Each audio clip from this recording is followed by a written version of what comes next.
In today's session, we are going to discuss the factors affecting the selective discharge of ions. Okay, students, let's start.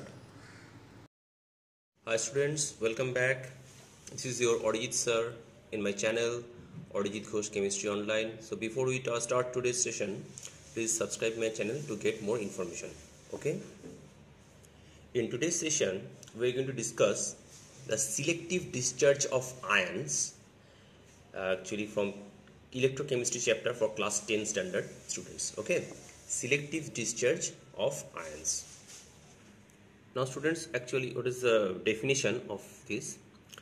When an electrolyte contains two or more cations or anions, then the preferential discharge of one particular cation at cathode and one particular anion at anode takes place. Actually what happens whenever there are different types of electrolytes are mixed together, then a particular cathode will go to the cation, and how to what the factors that we are going to determine that we are going to discuss today, and factors that help the anion to move to the anode that takes place. Okay, and this is called actually selective discharge of the ions. Okay students, now the first factor is that the relative position of cation and anions in the electrochemical series. Now students, you can see what actually happens. This is an electrolytic cell. You can see actually what happens when electricity is passed through it. It produces cations and anions over here. All the cations and anions, the cations will move to the cathode, it is negative cell, and anions will move to the anode. This is actually the system. Cations and anions moves in this system. Now actually what is actually already discussed with you, the relative position of the cation and anions. Now we are going to discuss it. This is the electrochemical series. I have already done it for you. This is electrochemical series. Now you can see in this electrochemical series that the cations actually fare in this system. From the downwards, it is actually the increasing ease of reduction.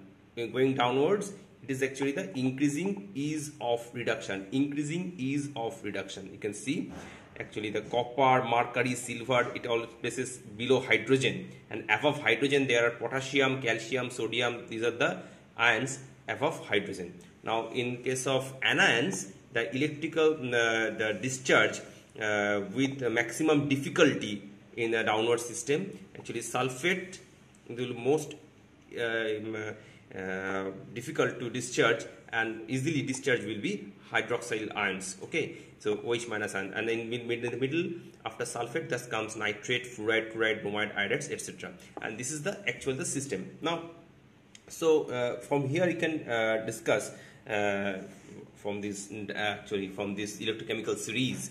Okay, if silver plus and H plus cations are present in electrolyte, both will migrate to cathode. Okay students, now but only the silver plus will discharge in preference to the H plus ions, as the position of silver plus is lower than H plus in the electrochemical series. Okay, and in case of copper and zinc, if we are going to discuss, now cations are present in electrolyte, both will migrate to the cathode, but only copper will discharge in preference to the zinc. Copper will discharge in preference to the zinc ions, as the position of copper plus is lower than zinc. Okay students, so now this is actually the system. Now in case of anions, what happens, the Cl minus ion, you can see Cl minus ion and OH minus ions are present in the electrolyte. So both will migrate to the anode. But only OH minus will discharge in preference to the Cl minus ions, as the position of OH minus ion is lower than the Cl minus ions. Okay students, so this is actually the system. And if OH and sulfate both are present, then both will migrate to the anode, and only OH minus ion will discharge in preference to the sulfate. Okay, in presence to the sulfate, as the position of OH minus ion is lower than the sulfate ions in the electronegative series. This is our electronegative series, and this is our electropositive series. So this is actually the system. So the first factor we have already discuss for you. Okay, students.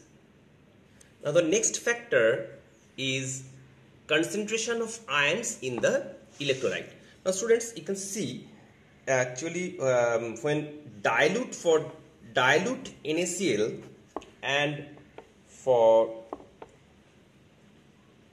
saturated NaCl, if we take, okay, for dilute NaCl, so it will dissociate actually in this system. NaCl breaks Na plus Cl minus, and this dilute water is there, H plus and OH minus, and similarly this will also.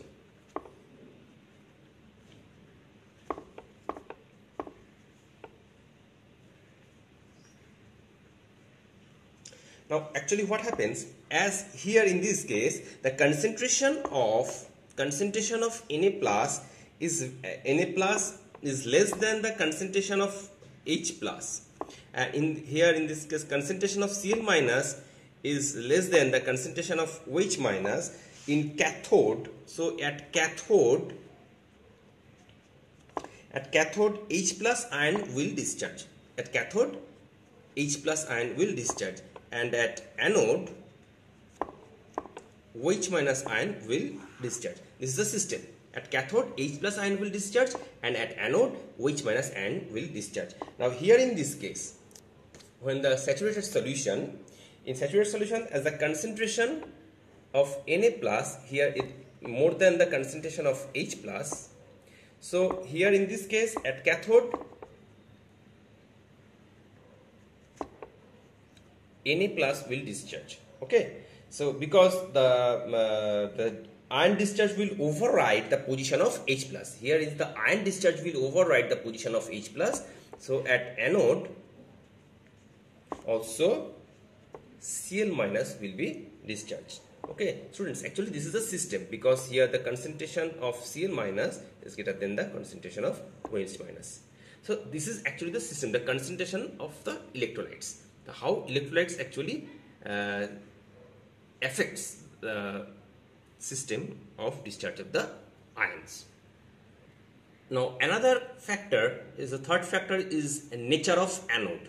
Okay, the anode may be two types of anodes, active anode and inert anode. So active anodes, actually the type of anodes which is chemically attackable. So chemically attackable anodes like nickel, silver, chromium, copper, etc. Like nickel, silver, chromium, copper, etc.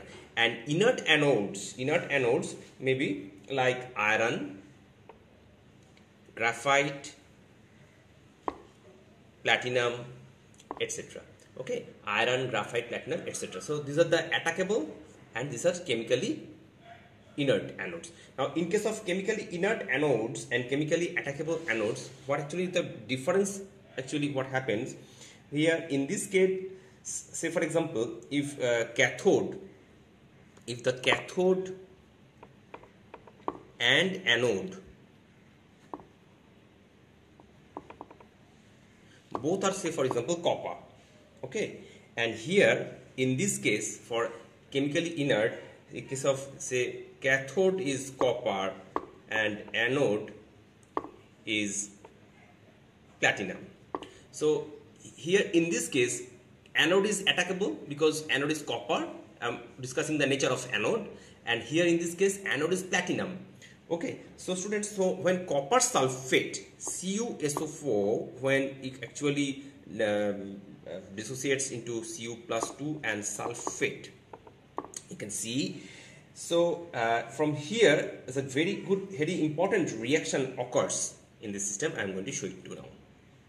Now when actually now in case of anode, active anode, both sulfate and OH minus, see, sulfate and OH minus both will migrate towards the anode, but none of them will discharge. Instead of, and listen to me very carefully from here, instead copper atoms on anode ionizes to form Cu plus 2 ions. This is very important.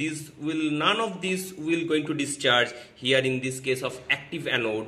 Rather, copper anode actually will going to discharge to form Cu plus 2. Okay, this is actually happens in case of active anode. Now in case of inert anode, actually what happens, sulfate and OH minus both are present, and so OH minus ions will discharge. In this case OH minus ion will discharge. So here in this case, due to this factor, when OH minus will discharge, and this will form hydroxyl ion, and then it will produce oxygen. So for inert anode we are going to get oxygen, and in case of active anode we are going to get Cu+2. So a very beautiful question comes from here. In this case I am going to discuss it today. Now this is actually the question: when CuSO4 electrolyzed in presence of copper anode, the blue color of the solution remains same, or the concentration of the solution remains same. Why, students? Actually what happens in this case, copper sulfate ionizes in the same case, copper anode is used. So the copper anode here in this case, the copper anode, this is called copper anode. So copper anode will actually what happens, it will form Cu+ to the solution. It will give the Cu+ to the solution.